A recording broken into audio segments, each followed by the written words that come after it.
երիտասարդները առաջարկեցին, որ խոսվի աստվածային իշխանության մասին։ Ես սկսեցի աղոթել դրա համար, ու հետաքրքիր ինչն էր, որ տեսա այն առաջնորդությունը, որ Աստված ուզում էր ոչ միայն երիտասարդներին, այլ բոլորին խոսվեր այս խոսքը։ Բայց երբ որ այս թեման հավաքեցի, տեսա, որ բավականին շատ մեծ է, ու միանգամից ես ամբողջը ձեզ չեմ խոսի, այլ բաժին, ու ամենաառաջինը կարծում եմ, ու ամենակարևորը, որտեղից պիտի սկսվի աստվածային իշխանությունը, սա է, ինչի համար է դա մեզ տրված։ Դա մենք անդադ ասում ենք, որ իշխանություն ունենք, սա անելու, իշխանություն ունենք, նա անելու, բայց ինչի համար է դա տրված։ Այս սա է պետք առաջին հերթին գիտակցել։ Երբևէ եղել է, որ դու աղոթես ինչ-որ մեկի համար, մեկ էլ ասես Տեր, այս պարգևը տուր, էլի այս մարդուն օգնեմ։ Սենց աղոթել ես հեչ, որ այս պարգևը տուր, այս մարդուն կարողանամ օգնեմ։ Դու տեսնում ես, որ մի բանի կարիք ունես, որը գրված է Աստվածաշնչում, բայց դեռ քո կյանքում չի գործում։ Աղոթում ես, ասում ես Տեր, սա տուր, այս մարդուն օգնեմ։ Այս սրտի ձևավորման կարիքը կա, եթե դու ուզում ես աստվածային իշխանությունը օգտագործել։ Եթե դու ուրիշների համար չես աղոթում, մոռացիր իշխանության մասին։ Դա նրա համար չի, որ դու նստես տանը հեռուստացույցի առջև ու սենց բարձր գոռոզ ասես ես ունեմ աստվածային իշխանություն։ Սրա համար չի դա։ Նրա համար է տրվում, որպեսզի ծառայեն մարդկանց։ Բայց մի կարևոր բան, որտեղից է սկսվում աստվածային իշխանությունը։ Չէ՞ որ Աստված իր եկեղեցին սկսեց սարքել Սատանայի թագավորության հենց կենտրոնում, այնտեղում որտեղ գծված էր Սատանան, ու ամբողջը տիրել էր երկրագնդի վրա, մեկ էլ Աստված սկսում է հենց այդ վայրում ստեղծել, սարքել իր եկեղեցին։ Ասում է, որ դժոխքի դարպասները չեն կարող հաղթել եկեղեցուն, այսինքն ունի մի զորություն, ունի մի ուժ եկեղեցին, որին իսկապես չեն կարող հաղթել դժոխքի դարպասները։ Փառք եմ տալիս Աստծուն այդ շնորհքի համար, այդ զորության համար, այդ ամենի համար։ Բայց ինչպես օգտագործել կամ ինչի համար օգտագործել դա։ Պետք է հասկանալ, գիտեք ինչը, այ մենք ապրում ենք 21-րդ դարի սկզբում։ Մեզ պետք է հասկանալ այս ժամանակաշրջանում, մեր սերունդի ժամանակաշրջանում, Աստված ինչ է ուզում անի երկրի վրա, կամ ինչ գործ է հենց հիմա անում երկրի վրա։ Ու մենք միաբանվենք իր հետ, ու այդ դեպքում թե կունենանք իշխանությունը, եւ թե կգործի այդ իշխանությունը մեր կյանքում։ Մենք եկեք ավելի մանրամասն հասկանանք ուղղակի, Աստված ինչ է ուզում անի, կամ ինչ է անում, այ հենց այս պահին երկրի վրա, ինչ գործ է անում։ Դրա համար իհարկե Աստվածաշունչը շատ հատվածներ ունի, բայց եկեք իրար հետ բացենք միայն մի հատված, Առաջ Կորինթացների 15-րդ գլխում։ 15-րդ գլխի 24-ից պիտի կարդամ մինչև 28-րդ խոսքերը։ Գիտեք ինչ, որտեղից էլ ուզում եմ կարդամ, թվում է թե միտքը կիսատ է մնում։ Դրա համար կաշխատեմ այնպես կարդալ, որ այդպիսի տպավորություն չթողնի։ Ոսմա պիտի գա վախճանը, երբ թագավորությունը պիտի տա Աստծո ու Հոր ձեռքը, Հիսուսի մասին է խոսքը, թագավորությունը պիտի տա Աստծո ու Հոր ձեռքը։ Երբ խափանի ամեն իշխանություն, ամեն պետություն ու զորություն, սա իհարկե խոսում է Սատանայի իշխանության մասին, երբ որ խափանվի, այսինքն ոչնչացվի նրա ամեն իշխանությունն ու պետությունը ու զորությունը, որովհետև նրան պետք է թագավորություն անել, մինչև բոլոր թշնամիները իր ոտքերի տակ դրվի։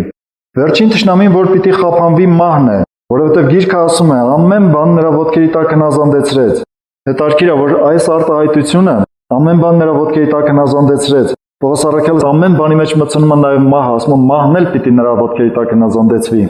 Շարունակությունն եմ կարդում, բայց երբ ասում է, թե ամեն բան նրան հնազանդված է, հայտնի է, թե բացի նրանից, որ ամենը նրան հնազանդեցրեց։ Բարդ է գրված, հասկանում եք ու մասին էր խոսքը, ասում է ամեն բան պիտի հնազանդեցվի Հիսուսին, չէ, Հիսուսի ոտքերի տակ։ Ասում է բացի նրանից, ով որ հնազանդեցնում է Հիսուսին։ Ով է որ հնազանդեցնում է ամեն բան Հիսուսին, չէ՞ որ Հայրը։ Բայց երբ ասում է, թե ամեն բան նրան հնազանդված է, հայտնի է, թե բացի նրանից, որ ամենը նրան հնազանդեցրեց։ Ու երբ ամեն բան նրան հնազանդված լինի, այն ժամանակ որդին ինքն էլ պիտի հնազանդվի նրան, որ իրեն հնազանդեցրեց ամբողջը, որպեսզի Աստված լինի ամենը ամեն բանի մեջ։ Չգիտեմ ինչքանով հասկանալ եղավ։ Հիմա փորձեմ մի քիչ էլ սա բացատրել։ Աստված ինչ արեց։ Իր որդու խաչելիությունը տեղի ունեցավ հենց Աստծո աչքերի առջև։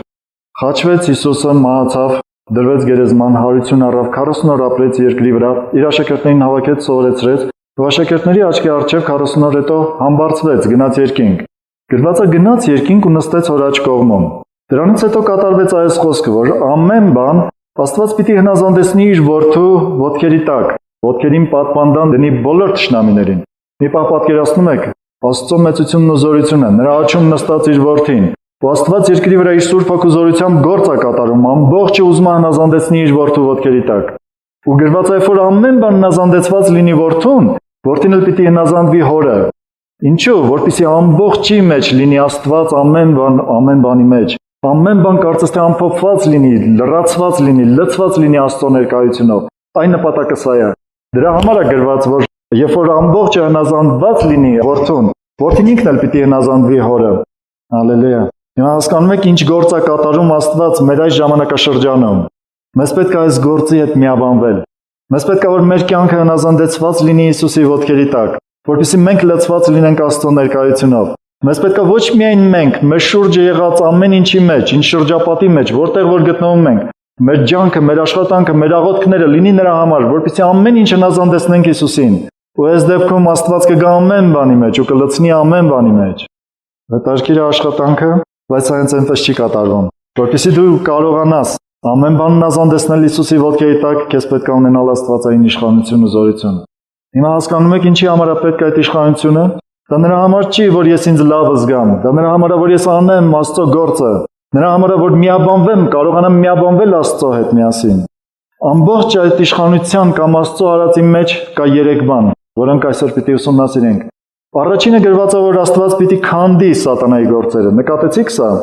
Գրված է 24-րդ խոսքում։ Երբ թագավորությունը պիտի տա Աստծո հոր ձեռքը, երբ խափանի ամեն իշխանությունը, ամեն պետությունը ու զորությունը։ Սա սատանայի իշխանության, զորության, սատանայական պետության, դրա քանդվելու մասին է խոսում։ Սա երկրավոր պետությունների մասին չի խոսքը, հանկարծ այդպիսի բան չմտածեք։ Դա հոգևոր իշխանությունների մասին է խոսքը, որոնց հաղթելու համար հոգևոր զորություն է պետք։ Ոչ մի ֆիզիկական զորություն չի կարող հաղթել սատանային, այլ միայն աստվածային զորությունը։ Լավագույն հատվածը, որ խոսում է թե եկեղեցին, Աստծո մարդը, Հիսուսի մարմնի անդամը, ինչ տեսակ իշխանություն ու զորություն ունի, դա գրված է Եփեսացիների 1-ի գլխում։ Դա իսկապես մի արտակարգ հատված է, որը լավ նկարագրում է թե ինչ տեսակ զորություն ունի եկեղեցին։ Նայեք ինչ է գրված 1-ի գլխի վերջի 2 խոսքը պիտի կարդամ, 22-ն ու 23-ը։ Ամեն բան նրա ոտքերի տակ հնազանդեցրեց եւ նրան ամեն բաների վրա եկեղեցուն գլուխ դրեց։ Ամեն բան նրա ոտքերի տակ հնազանդեցրեց ու ամեն բանի վրա Հիսուսին ամեն բանի վրա եկեղեցուն գլուխ դրեց։ Գրված չի, որ գլխին հնազանդեցրեց, գրված է նրա ոտքերի տակ հնազանդեցրեց։ Իսկ գլուխը, եթե Հիսուսն է ու ոտքերի տակ ամեն բան հնազանդեցված, բա մարմինը ով է։ Չէ՞ որ եկեղեցին, այո, ոչ թե գլխին միայն հնազանդեցրեց, այլ ամբողջը դրեց նրա ոտքերի տակ ամեն բան։ Եկեղեցի դու Քրիստոսի մարմինն ես, ունես հավասար իշխանություն Հիսուսի հետ, ամբողջ իշխանությունը, ամեն բանի վրա։ Սրա մասին գուցե հետո կխոսենք։ Բայց ուզում եմ, որ առաջին հերթին սա հասկանաս, որ իսկապես այդ իշխանությունը դու ունես, անկախ նրանից այսօր գործում է քո կյանքում թե ոչ։ Սա կախված է նրանից, թե մարդը ինչքան է աճում հավատքի մեջ, ինչքան է կարողանում օգտագործել։ Օրինակ, երբ որ երեխան տան մեջ մեծանում է, երբ որ ինքը դեռ շատ փոքր է, ասում են սրան ձեռք չտաս։ Կողքից հարցնում են ինչու, ասում են կփչացնի, որ ձեռք տա։ Հիմա հասկանում եք, շատ բաներ կա, որ մեր կյանքում, որ մեր իշխանությամբ չեն կարողանում գործել, դա նրանից է, որ մենք հոգևոր հասակ չունենք այնքան, ինչքան պետք է։ Ու եթե հանկարծ դա գործի մեր միջոցով, կարող է շատ բան փչանա։ Դրա համար իսկապես Աստված ուզում է, որ հոգևոր աճի հետ համընթաց մենք սովորենք իշխանությունը կիրառել կյանքում։ Հալելույա, Աստված շատ լավ, շատ իմաստուն մեթոդ է գտել դրա համար։ Ուրեմն առաջի Հովհաննես թղթում 3-րդ գլխում դուք կարդացել եք երևի այդ խոսքը, գրված է Հիսուսը հայտնվեց, որ սատանայի գործերը քանդի։ Ու ամբողջ ժամանակ ինչքան որ Հիսուսն ապրում էր երկրի վրային, 3 տարուց մի փոքր ավելին, որ ինքը սկսեց գործել։ Մենք անընդհատ տեսնում ենք սատանայի գործերը քանդելն ու քանդելը։ Գիտեք, սատանան մարդկանց կյանքում, հենց մեր կյանքում, հենց իմ կյանքում էլ ինչ որ բաներ է կառուցած եղել, որոնց փլատակների ինչ որ մնացորդները մինչև հիմա էլ մնացել է ու դեռ կարող է շարունակվի դեռ շատ երկար։ Դու այդպես տեսնում ես քո կյանքում։ Դու տեսնում ես բաներ, որոնք քո կյանքում կառուցված են ոչ Աստծուց, սատանայական են, երկրավոր են, չարություն են դրանք, բարություն չեն։ Այսպիսի բաներ տեսնում ես,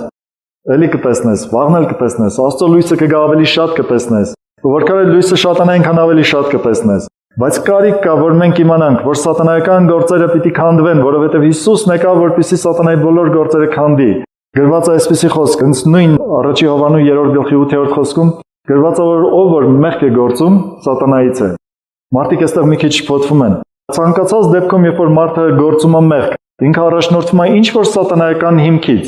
Դա կառուցված է իր մեջ, դա այդ պահին սատանան է դրդում, դա այդ պահին մարդիկ են դրդում։ Միևնույնն է, նրա սկզբնաղբյուրը գտնվում է սատանայից։ Դրա համար այդ խոսքը շատ ճիշտ է գրված, որ գրված է ով որ մեղք է գործում սատանայից է։ Հովհաննեսը միանգամից կպցնում է այդ փոչերը իրար, չի ասում սատանայից ստացավ Ադամը, նա փոխանցեց ժառանգաբար սերունդին, այսպես բաներ չի խոսում։ Միանգամից ասում է, որ արմատը դրանից էր։ Ուզում եք, որ չլինի ձեր կյանքում ոչ մի առաջնորդություն սատանայից, ոչ մի գործ սատանայից։ Ձեզ պետք է ձեր ներսում քանդել այդ բոլորը։ Այն ինչ որ կտեսնեք գործեր, որոնք ձեր կյանքում գործվում են սատանայի կողմից, պետք է քանդել։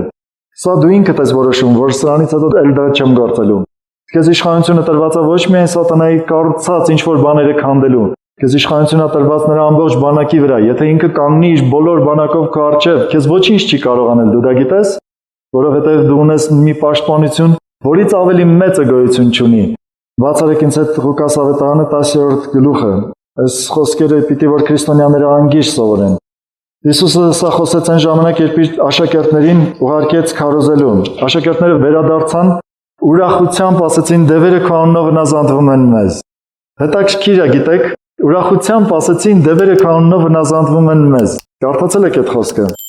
Երևի ինչ որտեղ էլ զարմացել էին, որովհետև երբեք երկրի վրա այդպիսի բան չէր եղել, որ մարդու բերանից դուրս եկած խոսքին դևերը հնազանդվեն։ Մինչ այս դեպքը, մինչև Հիսուսի երկիր գալը, երբեք այդպիսի բան չէր եղել։ Որ հանկարծ աշակերտները հրամայում են Հիսուսի անունից ու դևերը հեռանում են, իրենք զարմանում են, ուրախանում են մեզ կողմից։ Ուրիշ այդպիսի մարդ չկա, իրենք միակն են, որ այդ գործը գործում են։ Ու գալիս են Հիսուսին ուրախ ասում են այսպիսի խոսքեր։ Հիսուսն ասաց՝ դրա վրա մի ուրախացեք։ Ուրախացեք, որ ձեր անունները գրված են երկնքում, որովհետև դրա հետևանքն է, որ դևերը հնազանդվում են ձեզ։ Եկեք կարդամ 19-րդ խոսքը։ Հիսուսը շարունակեց այդ խոսքը. «Ահա ձեզ իշխանություն եմ տալիս օձերի, կարիճների, թշնամու բոլոր զորության վրա, կողկրտելու, ու մի բան ձեզ պիտի չվնասի»։ Դուք այսպես հավատում եք։ Այս բազմազան պատմություններ եմ լսել, որ եթե դու դեռ այդքան հոգևորապես չես աճել, զգուշ եղիր, սատանան կարող հարձակվի քո վրա, չգիտեմ։ Այո, դու կարող ես չնկատել նրա որոգայթները։ Դու կարող ես սայթաքել, դու կարող ես սխալվել, կարող ես մեղ գործել, այսպիսի բաներ շատ կարող են պատահել։ Բայց բոլորովին մի վախեցիր։ Ամբողջ բանակը սատանայի մի հոգի ամենաթույլ ավատացյալին ոչինչ անել չի կարող։ Գիտեք ինչու եմ սա ասում, որ ուղղակի դուք վստահ լինեք այս խոսքերի վրա։ Սա միայն այս 12-ին չէր վերաբերվում իր աշակերտներին։ Ահա ձեզ իշխանություն եմ տալիս օձերի, կարիճների, թշնամու բոլոր զորության վրա, ինչ անելու։ Կողկրտելու, մարդիկ ամենաշատը դրանից են վախենում, որ օձերի կողքով քայլում են, վախենում են, որ իրենց ոտքը կխայթի։ Հիսուսն ասում է, ձեզ իշխանություն եմ տալիս կողկրտելու, սա իհարկե մեր երկրավոր օձերի մասին չի, որոնք սողում են գետնի վրա։ Սրանք են օձերի մասին, որոնք չեն երևում, բայց նրանց գործերը լավ են երևում։ Նրանք էլ են սողում, նրանք ուրիշ ձևով են սողում, նրանք սողոսկում են մարդկանց կյանքի մեջ դժբախտություններ բերելու։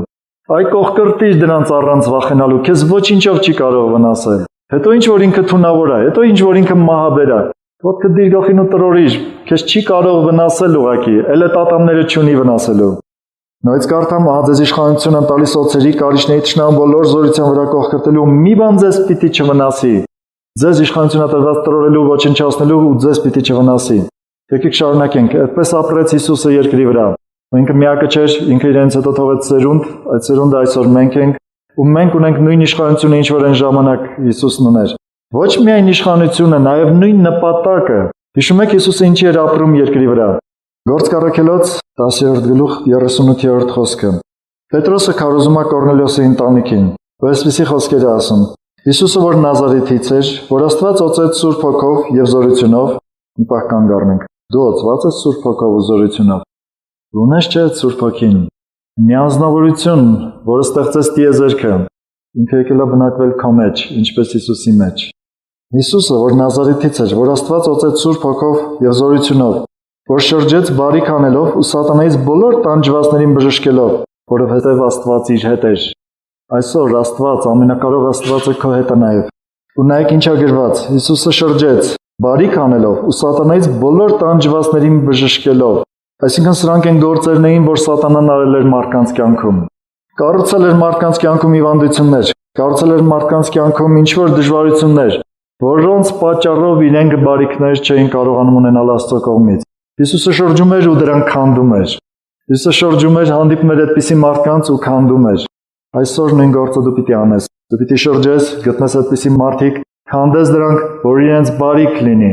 որ իրենց դժվարություններից, նեղություններից դուրս գալով, ու սատանայական բաներից դուրս գալով կարողանան մոտենալ Աստծուն ու երջանկություն ունենալ։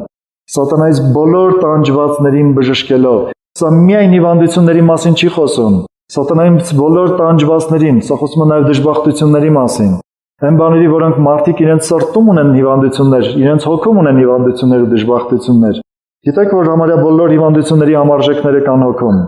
Եթե մարդու հոգին մեղքի բնություն է ունենում, դա բորոտությունից չի տարբերվում։ Ում մարդու հոգին էլ ունի բժշկության կարիք առաջին հերթին, հետո նոր ֆիզիկականը։ Ես մի խոսք էլ պիտի կարդամ ձեզ, գրված է երկրորդ թղթում Կորինթացիներին ուղված։ Նույնիսկ խոսում է աստվածային իշխանության նաև քանդելու մասին, դրա համար եմ այս խոսքը կարդում։ 10-րդ գլխի 4-րդ եւ 5-րդ խոսքերը։ Հավանաբար այս խոսքերը մենք շատ կօգտագործենք իշխանության մասին խոսելիս, որովհետև մեր զինվորության զենքերը մարմնավոր չեն։ Պողոս առաքյալն ասում մեր զինվորության զենքերը մարմնավոր չեն։ Մի պահ քո մտքում այս փոփոխությունը պիտի առաջանա։ Եթե դու երբևէ մտածում ես, որ պիտի հաղթես քո շուրջ եղող մարդկանց երկրավոր, մարմնավոր միջոցներով, դու շատ սխալվում ես։ Մեր պատերազմի զենքերը երկրավոր չեն։ Երբեք չփորձես հաղթելու համար դիմել ֆիզիկական միջոցների։ Երբեք չփորձես ուրիշներին հաղթելու համար դիմել այս աշխարհի միջոցներին։ Ոչ մի այդպիսի միջոց ճիշտ հետևանք չի թողնում, ինքը բերում է բացասական հետևանքներ։ Դու ունես աստվածային զորություն։ Սովորեք տեսնել կատարվող դեպքերի ետևում ով է կանգնած։ Եթե մեկը գալիս է սատանայական դրսևորումներով, նրա ետևում կանգնած է սատանան։ Ու Աստված թույլ է տվել, որ այդ մարդուն վերցնի սատանան ու գա քո դեմ պատերազմելու։ Քո պատերազմը պիտի չլինի այդ մարդու դեմ, պիտի լինի այն սատանայի դեմ։ Երբևէ ապրեք այդպիսի բան, փորձեք պատերազմել սատանայի դեմ, չնայել մարդուն, ուղղակի աչքներդ փակեք մարդու վրա։ Հրամայեք նրա թիկունքում կանգնած սատանային։ Պատերազմեք նրա դեմ, աղոթեք նրա դեմ։ Ու երբ որ դուք հաղթեք, կտեսնեք, թե այդ մարդու մեջ ոնց փոփոխություն կառաջանա։ Նկատել եք այդպիսի բան եղել է ձեր կյանքում։ Մի քիչ հեռավոր բան ասեմ։ Մի քանի անգամ ինձ հետ պատահել է այսպիսի բան, երբ որ փողոցում գնում ես, տեսնում ես մի խումբ կռիվ անում։ Ինչ ես անում։ Մտնել ֆիզիկապես խառնվել հաստատ ճիշտ չի։ Մտածում ես անմիջապես ինչ որ օրգանների դիմել, զանգել ինչ որ գան, գուցե կարելի է դա ավելի ճիշտ միջոց է, քան թե ֆիզիկապես մտնելու խառնվել այդ կռիվներին։ Նույնիսկ եթե քո հարազատ մարդիկ են կռվում։ Բայց շատ ավելի արդյունավետ է, գիտես ինչ է։ Հրամայում ես Հիսուսի անունով, ասում ես դևեր, հեռացեք այդ մարդկանց մոտից Հիսուսի անունով։ Նայում ես, սպասում ես ու տեսնես ինչպես էս մարդիկ հանդարտվեցին։ Չգիտեմ եղել է ձեր կյանքում, բայց ես մի քանի անգամ եմ տեսել։ Պատն փողոցով ուղակի քայլում էինք մի ուղղությամբ, շատ մեծ բազմություն արջևում կռվում էին։ Հեռվից հրամայելով ուղակի մոտեցանք, ասենք դևեր հեռացեք այս մարդկանցից, բաց թողեք ու հեռացեք։ Մինչև մեր հասնել այս մարդիկ խաղաղվեցին, հանգստացան ու ցրվեցին։ Որովհետև մարդիկ իրականում գերի են սատանային, իրենք չեն հասկանում, որ իրենց կյանքում այդպիսի բաներ առաջանում են սատանայի ազդեցության տակ։ Եթե հասկանան, իրենք չեն տրվի դրան։ Իրենք տրվում են, ասում են, «Ո, իմ պատվին կպավ ինձ բան ասեց»։ Կամ են մեկը իմ փողին է բան ասել, կամ են մեկը չգիտեմ իմ ինչին է բան ասել, ինքը չի ասել, իր բերանով մեկը կա, որ իրան օգտագործել է, որ իշխանություն է ունեցել, նստել է նրա վրա, գրավել է նրան ու նրա բերանով խոսել է։ Ինչ ես կռվում այդ խեղճ ստրուկի հետ։ Նա ընդհանրապես գործիք է։ Եթե մեկը քեզ հետ կռվելու գա դանակը ձեռքի, դու դանակի դեմ կկռվես, չէ՞ որ այդ մարդու դեմ կկռվես։ Հիմա այդ մարդը, որ քո դեմ է դուրս եկել, նա սատանայի ձեռքում ընդհանրապես մի դանակի նման է, մի խոսքի նման է, մի պատերազմող, մի միջոցի նման է, զենքի նման է։ Զենքի դեմ չեն կռվում, այլ կռվողի դեմ են կռվում։ Սովորեք սա։ Ու հավատքով ընդունեք սա։ Նայեք Պողոս առաքյալը ինչ ասում, մեր զինվորության զենքերը մարմնավոր չեն։ Հապա Աստծուց զորություն առած, ամրոցներ քանդելու, մենք խորհուրդներ ենք քանդում։ Նայած մի պահ կանգ առնենք։ Աստծուց զորություն առած ամրոցներ քանդելու, մենք խորհուրդներ ենք քանդում։ Կարծում եմ բոլոր թարգմանություններում այսպես է գրված, կարող է շատ փոքրիկ տարբերություններ լինեն, դա ոչինչ չի փոխում, որովհետև միտքը հաստատուն է այս հարցում։ Նայեք, այս ամրոցները չեն գտնվում դրսում։ Պատից, քարից սարքած ամրոցներ չեն, ոչ էլ երկաթից։ Սրանք ավելի ամուր ամրոցներ են։ Նրանք գտնվում են մարդու մտքի մեջ, նրանք գտնվում են մարդու սրտի մեջ։ Այնքան դժվար է մարդուն ցույց տալ, որ իր պատիվը պիտի ուրանա։ Կարող է ասի, հա, ճիշտ ես ասում, Հիսուսը ասել է ունրացի պատիվը ես էլ ուրանում եմ։ Բայց կյանքում դրսևորումներով դա չկարողանա ցույց տալ։ Գիտեք ինչու։ Ամրոց է իր ներսում։ Այն որ մեկը շատ է սիրում այս աշխարհը, նրա հաճույքները, փողը, շահը, չգիտեմ ինչերը, ու ինքը տրվում է դրան, դրա պատճառով մեղք է գործում, դա մի ամրոց է իր ներսում։ Իրեն բացատրում ես Աստվածաշնչով, ասում ես, այ քեզ պետքա ճիշտ այսպես ապրել է։ Ասում է, այո, բայց չի ապրում դրանով։ Գիտեք ինչու։ Այդ պատերը երկաթից էլ ամուր են։ Թույլ չեն տալիս, որ ինքը դուրս գա այդ պատերից։ Բայց որքան էլ դրանք ամուր լինեն, դրանց քանդելու միջոցը տրված է։ Մեր զինվորության զենքերը մարմնավոր չեն, հապա Աստծուց զորություն առած ամրոցներ քանդելու։ Մենք խորհուրդներ ենք քանդում։ Խորհուրդներ ենք քանդում, այսինքն մեր քանդած ամրոցները, դրանք փայտից ու քարից չեն ու ոչ էլ երկաթից։ Դրանք խորհուրդներ են մարդկանց մտքերի մեջ, որոնք պիտի քանդվեն։ Դու գիտես, որ շատ բաներ, որ դու մտածում ես հիմա, ամեն ինչ չի, որ աստվածային ես մտածում։ Մարդիկ այս դժվարությունը ունեն, մտածում են, որ այդ միտքը առաջացել է իրենց գլխում, ուրեմն վերջ, միակ ճշմարիտն է։ Չէ, սիրելիս, քննիր քո մտքերը Աստծո առաջ, քո մտածելակերպը, սկզբունքները, ինչորով ես ապրում, ինչպես ես մտածում, միշտ համեմատիր Աստծո խոսքի հետ, աղոթքի մեջ բեր Աստծո առաջ ու թող որ Աստված քանդի, որովհետև ինքը կարող է ամեն բան քանդի քո մեջ, այն ինչը որ Աստծոց չի կառուցված։ Դա մենք ենք սարքել։ Սարքել ենք սատանայի օգնությամբ, սարքել ենք մեր շուրջ եղող անավատ մարդկանց օգնությամբ, մեր դաստիարակության, այս աշխարհի մեջ ապրելու ընթացքում։ Առաջին հերթին մենք ենք սարքել։ Այդ բոլորի օգնությամբ, շինանյութը առատորեն տրվել է մեզ։ Հեռուստացույցով, մեր շուրջ եղած մարդկանց խոսակցություններով, նրանցից փոխանցված սկզբունքներով, այդ բոլորը փոխանցվել է մեզ առատորեն։ Եվ այդ բոլորով մենք սարքել ենք այդ ամրոցները մեր սրտում։ Ու հետո տանջվում ենք դրանց ձեռքին։ Իմ քաջալերանքը սա է, որ դու կարողություն ունես դրանք քանդելու։ Ոչ միայն քո մեջ, օգնելու, որ ուրիշներին մեջ էլ քանդվի դա։ Եվ Աստծո գիտության դեմ բոլոր հպարտացած բարձր բաները ու բոլոր մտքերը Քրիստոսի հնազանդությանը գերի դարձնելու։ Ես 5-րդ խոսքը կարդացի։ Աստծո գիտության դեմ բոլոր հպարտացած բարձր բաները ու բոլոր մտքերը Քրիստոսի հնազանդությանը գերի անելու։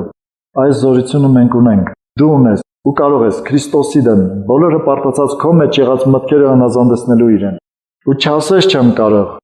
Դու կարող ես դա ստանալ աղոթքի մեջ, զորությունը իրագործել աղոթքի մեջ։ Կարող ես դրա մասին ավելի ուշ։ Մի դեպք պատմեմ Հիսուսի կյանքից, երբ որ ինքը երկրի վրա էր, միտեղ ժողովարանում խոսում էր ժողովրդի հետ, ու գրված է մի կին եկավ, գիտեք որ ժողովարանում հավաքվում էին հրեաները շաբաթ օրերը։ Ըստ Աստծո կանոնի իրենք միայն շաբաթ օրերը հավաքվում էին ու խոսում էին Աստծո խոսքը։ Գրված է իրենց մեջ հրեաների մեջ մի կին կար, որ կծկված էր։ Ինչ որ մի հիվանդություն էր, որ կծկված էր ինքը։ Հիսուսը մոտեցավ, ձեռքը դրեց այդ կնոջ վրա, ասեց դու արձակված ես քո հիվանդությունից։ Դա խոսում էր իշխանությունով, հրամայում էր, հռչակում էր իշխանությունով, ձեռքը դրեց վրան,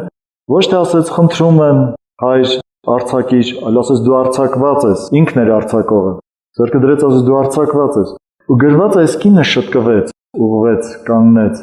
Շատերը բարկացան, ասեցին ինչու շաբաթ օրը բժշկություն է գործում։ Ասեց կեղծավորներ, ով է ձեզանից, որ իր էշին, ոչխարին, չգիտեմ, եզին, պարանը չի արձակում, որ տանի ջուր խմացնի։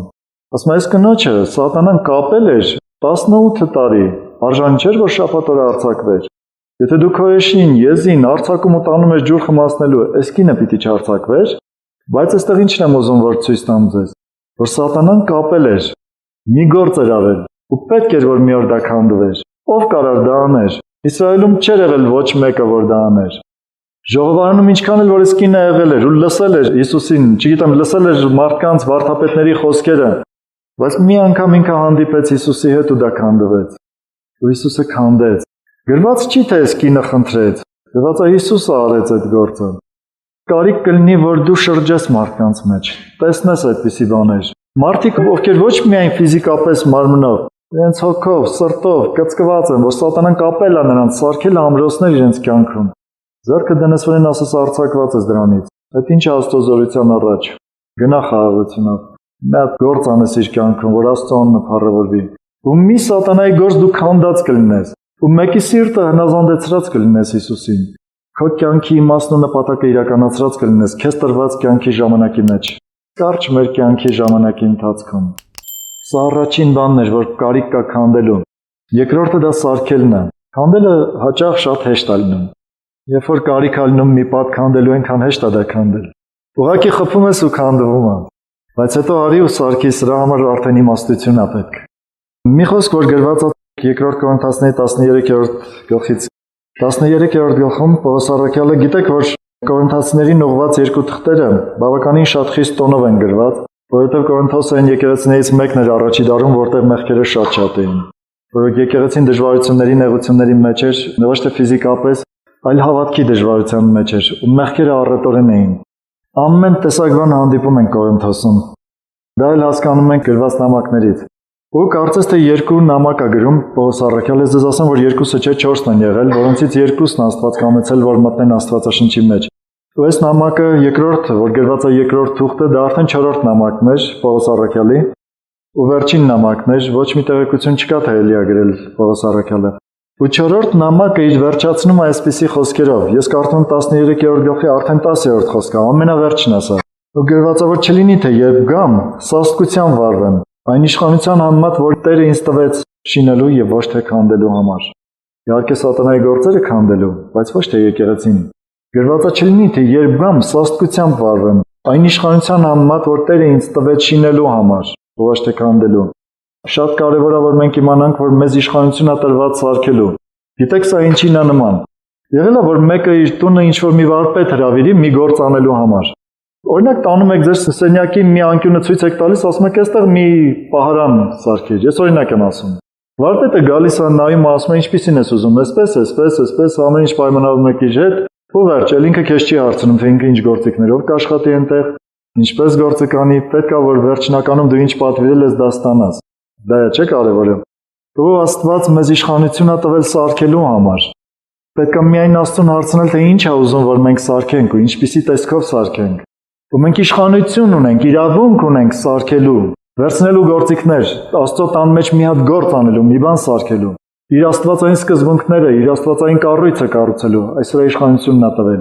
Ու սա շատ ավելի կարևոր է, քան քանդելը։ Քանդելը հաճախ շատ հեշտ է լինում, բայց այս սարքելու համար վարպետության կարիք կա։ Ինչ է նշանակում սարքել։ Շատ կարճ ուղղակի ասեմ, որ դա մի բառով ամբողջ Աստվածաշնչում արտահայտվում է այսպես՝ սովորեցնել։ Ու վերջ։ Սրա մեջ մտնում է ամեն ինչ։ Մարդկանց պիտի սովորեցնել ճանաչել ճշմարտությունը, մարդկանց պիտի սովորեցնել ճշմարտությունը կիրառել իրենց կյանքում։ Սովորեցնել, բայց դրա համար դու պիտի սովորած լինես, դու պիտի իմանաս ինչը պիտի սովորեցնես։ Մարդկանց պիտի սովորեցնել ինչպես մեղք չգործել, մարդկանց պիտի սովորեցնել ինչպես Աստծուն մոտենալ, ինչպես հաղորդակցվել Աստծո հետ։ Սրանք բաներ են, ու մենք արտահայտում ենք մի բառով սովորեցնել, բայց այդ սովորեցնել բառի մեջ կա շատ բաներ, օրինակ դրա մեջ պետք է որ աշակերտը լսի, դրա մեջ պետք է որ ինքը դառնա աշակերտ, դրա մեջ պետք է որ ինքը վարժվի անելու մեջ, որովհետև ոչ մի վարպետ միանգամից չի դարձել վարպետ։ Եթե մեկը ինչ-որ մի գործ կարողանում անել, տարիների մեջ ինքը այդ փորձառությունը կուտակում ու դառնում վարպետ։ Գիտեք, երբեք չի լինի այսպես, որ դու այսօր որոշել ես, որ սրանից հետո էլ սուտ չես խոսելու ու երբեք սուտ չես խոսի։ Եթե դու գաս ու ինձ ասես, գիտես, ես որոշել եմ, որ էլ վերջ, այսօրվանից սուտ չեմ խոսելու։ Մինչև կյանքիս վերջը ոչ մի անգամ բերանիցս սուտ դուրս չի գալու, ես քեզ կասեմ, գիտես, դու սխալված ես։ Դու հələ այնքան շատ սուտ կխոսես, կսխալվես, կսայթաքես, հետո կհասկանաս, որ սուտ ես խոսել, ու նորից կկանգնես Աստծո առաջ, կզղջաս, կապաշխարես ու կշարունակես այսպես, ու միայն տարիների ընթացքում դու կվարժվես իսկապես սուտ չխոսել։ Խոսել ուղիղ ճշմարտություն։ Սա բոլոր աստվածային բաների մեջ պետք է վարժվել, ոչ թե միայն լսել ու սովորել։ Սովորել բառը հաճախ շատ ցածր մակարդակում է հնչում, բայց ինքը իր մեջ անպայման պարունակում է վարժվելը։ Վարժվելը ամենակարևոր բաներից մեկն է, ովքեր են աղոթքի վարժված, ովքեր են ծոմի վարժված, ովքեր են վարժված Աստծո խոսքից հայտնություններ լսելուն։ Այս սա է պետք կառուցել։ Ովքեր են վարժված, որ բացեն Աստվածաշունչը, իրենց ամեն օրվա կերակուրը ուտեն, չէ՞ որ սա հոգու հաց է։ Ու քանի օր հաց չես ուտում ընդհանրապես։ Բայց ինչի քանի օր քո հոգին չես սնում։ Պետք է վարժվել, կերակրել հոգին։ Պետք է վարժվել լսել Աստծուն։ Այնպես չի, որ մեկ էլ մի օր հանկարծակի Աստված քո հետ խոսի ու դրանից հետո միշտ դու կլսես Աստծուն։ Այսպես չի լինում։ Դու պետք է վարժվես լսել Աստծուն։ Իմ ուսուցիչներից մեկը ասում էր, նույնիսկ տեսիլ տեսնելը պիտի վարժվել։ Այո, սա շատ ճիշտ է, տեսիլ տեսնելն էլ պիտի վարժվել։ Դեռ պիտի կարողանալ այդ տեսիլ տեսնելու մեջ զանազանել ինչի ինչոց էր ու ինչի ինչպես բացատրել։ Երբ որ դու ինքդ վարժված ես լինում, քեզ իշխանություն տրված նաև ուրիշներին վարժեցնել ու սովորեցնել։ Դու սովորեցնելը հենց սա է, որ մարդկանց օգնում ես, որ իրենք հասնեն Աստծուն, այն նպատակներին, ինչի համար որ դու ես ապրում։ Իսկ դու ընդունում ես Աստծո այս նպատակը, որ այս կյանքում դու պիտի քանդես սատանայի գործերը ու կառուցես Աստծո գործերը։ Որ այն սերը, քաղցրությունը, Սուրբ Հոգու բոլոր պտուղները, որոնք գրված են, դրանք պետք է կառուցել ու մարդկանց վարժեցնել դրանց մեջ։ Մեր գործը, մեր կոչումը այս կյանքում ապրելու համար միայն այն չի, որ մենք դառնանք սուրբ ու վերջ։ Մեզ պետք է նաև ուրիշներին օգնել, որ իրենք էլ դառնան սուրբեր։ Ու իրենք էլ կարողանան ուրիշներին օգնեն, որ նրանք էլ դառնան ավելին, ու էլ ավելին։ Ու վերջը միտեղ մեր աշակերտները պիտի անցնեն մեզանից։ Համաձայն եք դրա հետ։ Սա կատարվում է առաջին հերթին մարդկային արժեքները փոխելով աստվածային արժեքների։ Մարդկանց վարժեցնելով ապրել աստվածային արժեքներով։ Մարդիկ պիտի վարժվեն ապրել հավատքով, նայել ոչ միայն նյութականին, տեսնել այդ նյութականից բարձր գտնվող հոգևորը։ Որ մի քիչ առաջ նկարագրում էի, երբ որ մի մարդ կգա քո հետ կռվելու, դու կտեսնես նրա վրա նստած սատանային, ֆիզիկական աչքով չես տեսնի, դու հավատքով գիտես, որ դա այդպես է։ Դու հավատքով կպատերազմես նրա դեմ։ Այս բանը դեռ պետք է վարժվել, որովհետև այնքան հեշտ է, դուք եղել եք երբևէ հոգեբուժարանում։ Գիտեք, հիվանդներ են այդ մարդիկ։ Հոգեկան հիվանդներ են։ Ու այս հոգեկան հիվանդները, երբ որ տեսնում են մարդկանց, մեկ էլ հայհոյում են, մեկ էլ ինչ-որ բան են ասում, ծաղրում են, ու մեկ էլ զարմանում ես, որ մարդիկ դրանից վիրավորվում են, պատրաստ են ծեծելու այդ հոգեկան հիվանդներին։ Գիտեք ինչու։ Որովհետև նույնիսկ այդ հավատքը, որ այդ մարդիկ հիվանդ են, իրենցից պիտի չնեղանալ, սա չի ազդում իրենց վրա։ Կարող է այս հավատքն էլ շատ թույլ լինի։ Դրա համար միանգամից չի ստացվի, որ դուք կարողանաք նյութական աշխարհից բարձր տեսնեք հոգևորի։ Սրա մեջ պիտի վարժվել։ Կարիք կա ամենօրյա աշխատանքի, վարժանքի, սիստեմատիկության, որ դա տեղի ունենա։ Լավ, եկեք վերջապես գնանք Ծննդոց։ Երկրորդ գլխում, երբ որ Աստված առաջին անգամ ստեղծեց մարդուն ու դրեց գրված է Եդեմի պարտեզի մեջ, նաև պատվերներ տվեց, ու այսպիսի խոսք ասեց, նաև ոչ թե պատվերները, այլ նպատակը խոսեց, թե ինչի համար է մարդուն դնում պարտեզի մեջ։ Երկրորդ գլխի 15-րդ խոսքում գրված է այսպես. «Եվ Տեր Աստվածը առավ մարդուն ու Եդեմի պարտեզի մեջ դրեց, որպեսզի գործի ու պահպանի»։ Երկու բան, որ շատ կարևոր էր այն ժամանակ։ Գիտեք ինչու երկուսը։ Քանդելու կարիքը չկար։ Դեռ Սատանան ոչինչ չէր սարքել Եդեմի պարտեզում։ Բայց կարիք կար այս երկու բաների, որ գործի, ինչ որ բաներ աճեցնի եւ պաշտպանի։ Այսօր մենք կարիք ունենք առաջինը քանդելու, երկրորդ կառուցելու, սովորեցնելու եւ երրորդ պաշտպանելու, որովհետեւ երբ որ դու մի բան ես սարքում, կարիք կա դա պաշտպանելու, որովհետեւ կա մեկը, որը ամեն ինչ կանի, որ քո սարքածը փչացնի ու քանդի։ Մեկ-մեկ եղել է, որ ինչ որ բույս ես տնկում, հետո անհանգիստ ես լինում, գալիս ես կողքերը պտտվում ես, տեսնում ես փոքրիկ ծիլա տվել, անընդհատ ջրում ես, խնամում ես, ասում ես հանկարծ քամին չջարդի ես ծիլը։ Մարդիկ ջերմոցներ են սարքում, որ պաշտպանեն իրենց ցանածը, իրենց աճեցրածը։ Ինչ որ մի հատ աշխատանք են կատարում պաշտպանելու, որովհետև փչացնող գործոնները այսօր ավելի շատ են։ Երբ որ մենք քրիստոնյաների կյանքում, օրինակ նրանք, ովքեր աշակերտներ ունեն, լավ կհասկանան։ Աշակերտից սովորեցնում ես, վարժեցնում ես ինչ որ բանի մեջ։ Ես ներքուստ մի հատ անհանգստություն ամնում, որ ինձանից կտրվեց, արդյոք իր մեջ պաշտպանված կլինի այն ինչ որ սովորեցրել եմ։ Արդյոք իր մոտ պահված կլինի այդ բոլորը։ Սա պիտի գիտակցել, որ անպայման մենք կարիք ունենք պաշտպանելու այն ինչը որ մենք սարքում ենք, սովորեցնում ենք մարդկանց։ Որովհետև կորցնել այնքան հեշտ է, շատ ավելի հեշտ քան թե սարքել է այսօր։ Կորցնող կա ուղղակի դրա համար, փչացնող կա։ Հիսուսը սատանային անվանեց մեկը, Հովանու ավետարանում է դա գրված 10-րդ գլխում։ Հիշում եք այդ հատվածը։ Քրիստոնյաների ամենասիրած խոսքն է կարդալ դրա երկրորդ բաժինը, 10-րդ գլխի 10-րդ խոսքը։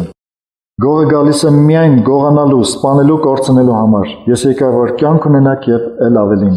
Այս կյանք ունենաք եւ ել ավելին մենք շատ անգամ ենք օգտագործել ու քրիստոնյաները շատ են սիրում։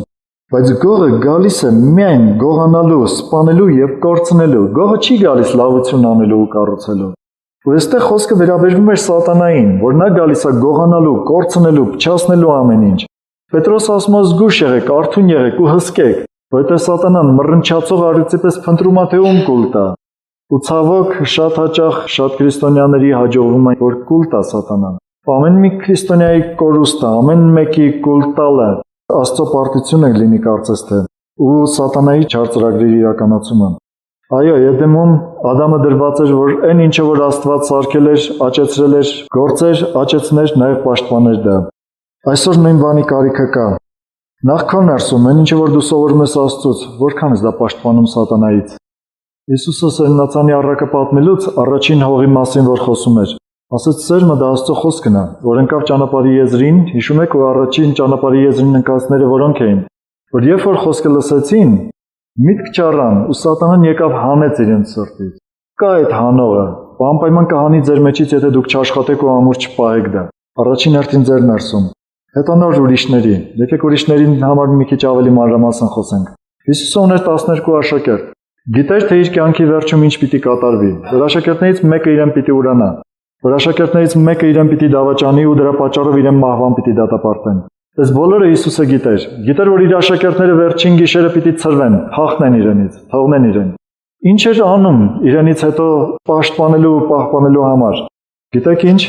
Ինքը գտավ մեկին, որը կարող էր այդ գործը լավ կատարել, ու գրված է այսպես. Վերջի գիշերը Հիսուսը խոսում է Պետրոսի հետ։ Եվ Տերը ասաց. Սիմոն, Սիմոն, ահա սատանան ձեզ փնտրեց, որ ցորենի պես խարբալի, բայց ես քեզ համար աղոթք արեցի, որպեսզի քո հավատքը չպակասի, եւ դու երբ դարձի գաս քո եղբայրներդ էլ հաստատես։ Այս խոսքից մենք մի քանի բան ենք հասկանում, ամեն ինչ չեմ ասի, բայց գոնե մի երկուսը կարիք կա։ Նախ որ Պետրոսը դեռ դարձի եկած չէր։ Նրան պետք էր լուրջ դարձի գալ դեպի Աստված։ Դու քրիստոնյա այսօր որ գտնվում ես եկեղեցում, գալիս ես հավաքույթների, գնում ես տուն, տասնյակի ես մասնակցում, արդյոք դու իսկապես դարձի եկած ես։ Պաշտպանության համար կարիք կա, որ դու լուրջ նվիրում ունենաս Աստծուն։ Մինչև վերջ նվիրում ունենաս, անմնացորդ նվիրում ունենաս։ Դու իսկապես դարձի եկած ես։ Պետրոսի նման անձնավորությունը, որ կարծես թե կյանքը դրած մինչև վերջ, Հիսուսի հետևից գնաց, խաչից առաջ էլ իր հետ էր։ Հովհաննեսի հետ երկուսով էին, որ կարողացան մտնել քահանապետի մոտ, տեսնել դատը, ինչպես են դատում Հիսուսին, ինչպես են ծեծում Հիսուսին։ Բայց դեռ դարձի հետ չէր եկել։ Որ Հիսուսը ասաց, երբ որ դարձի գաս, քո եղբայրներից էլ հաստատես։ Եթե դու ուզում ես, որ իսկապես քո ցանած սերմերը աճեն, առաջին հերթին քեզ պետք է լավ նվիրվել Աստծուն ու դարձի գալ, վերջնական դարձի գալ։ Ինչ սիրած բաներ ունես այս աշխարհում, ինչն ես ամուր պահում քո կյանքում, այս աշխարհից։ Ամեն ինչ դնել ու զոհաբերել նրա համար, որ միակը լինի քո կյանքում Հիսուսը։ Այսպիսի նվիրում ապրես մի հատ։ Հիսուսը այսպիսի բան ասաց. ես քեզ համար աղոթք արեցի։ Աղոթքը լուրջ պաշտպանական միջոց է։ Նրանք, ովքեր աշակերտներ ունեն, նրանք, ովքեր վկայում են ու մարդկանց բերում են հավատքի, մարդկանց սրտի մեջ Աստծո խոսք են ցանում։ Դուք աղոթքով կարող եք ձեր ցանածը պաշտպանել։ Նայեք Հիսուսը ինչ է ասում. 11 աշակերտ ուներ, որոնք պիտի մնային իրենից հետո, այդ պահին, չէ՞։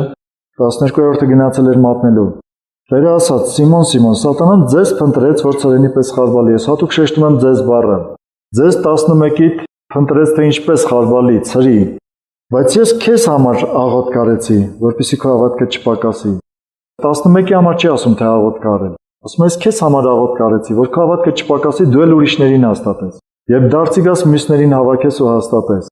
Գուցե դու ես այն անձնավորությունը, որը պիտի հավաքի քո կողքիններին։ Մի հատ նայի քո շուրջը, ինչքան մարդիկ են կախված քո դարձի գալուց։ Գուցե դու ես այդ մարդը, որ պիտի քո շուրջ եղած մարդկանց սրտի մեջ ցանված սերմը պահես ու պաշտպանես։ Նրանք գուցե դեռ թույլ են։ Հետո երբ որ այս աշակերտները 11-ը մեծացան, նրանք մեծ զորություններ գործեցին։ Ու իրենք դառան են մարդիկ, ովքեր պաշտպանում էին։ Քո շուրջ եղող մարդիկ գուցե մի օր կդառնան են մարդիկ, որ ուրիշների մեջ կցանեն ու կպաշտպանեն այդ ցանածը, կաճեցնեն այդ ցանածը։